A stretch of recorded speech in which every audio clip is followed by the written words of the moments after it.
So ito yung neck phone holder na in-order ko dito sa TikTok shop at sinubukan ko muna kung ito ba ay magagamit ko dito sa aking iPhone 14 kasi medyo may kabigatan kasi itong iPhone 14 at iniisip ko kung kakayanin ba nitong neck phone holder itong iPhone 14 pero nagamit ko na siya at okay naman, gumagana siya. Kaya nito yung iPhone 14 kahit na medyo may kabigatan siya. So ganito yung paglalagay nito, ayan. So ilalagay nyo itong pinaka-sapin sa likod para hindi dumaus-os yung iPhone.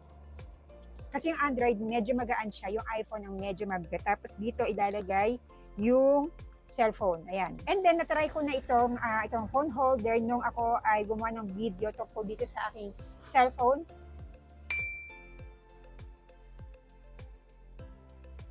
At subukan ko din ito noong ako ay naglinis ng aking denture. For today's video, lilinisin ko ang aking denture gamit itong Polident. At ganito ang itsura nitong Polident. Para itong botones na malaki at amoy menthol ito. So, kailangan ko talaga ng neck phone holder kasi para pag gumagawa ako ng video, lalo na pag kailangan sa gitna, importante talaga ito, maganda siyang gamitin. Kasi kapag tripod ang ginagamit ko, talagang sinesentro ko pa na kailangan nasa gitna siya, which is medyo mahirap. Kaya ito nung sinubukan ko to, sulit gamitin itong neck phone holder.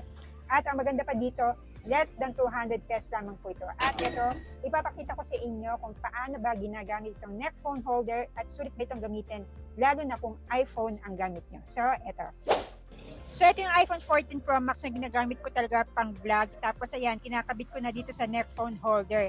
Pagkatapos, nilalagay ko na yung strap sa leeg para hindi dumaus-os itong neck phone holder. Kasi nga, medyo may kabigatan itong iPhone 14. At ito makikita nyo na hindi naman dumadaus-os itong neck phone holder habang, ayan, ginagawan ko ng video itong phone na in-order ko dito sa TikTok shop. So, sulit naman gamitin itong neck phone holder, less than 200 pesos lamang po ito. At pagpasensya nyo na po kung medyo malabo itong video na to kasi isang phone yung ginagamit ko kaya medyo malabo itong video. Kasi nga, para makita nyo na sulit gamitin itong neck phone holder kapag iPhone ang gamit nyo. So ayan, sa mga naghanap po dyan ng neck phone holder at gusto nyo ng magandang angulo ng video nyo, lalo na sa mga nagbablog katulad ko or sa mga TikTok affiliate katulad ko, mag-check out naman po kayo dito sa aking TikTok shop at i-click ang yellow basket.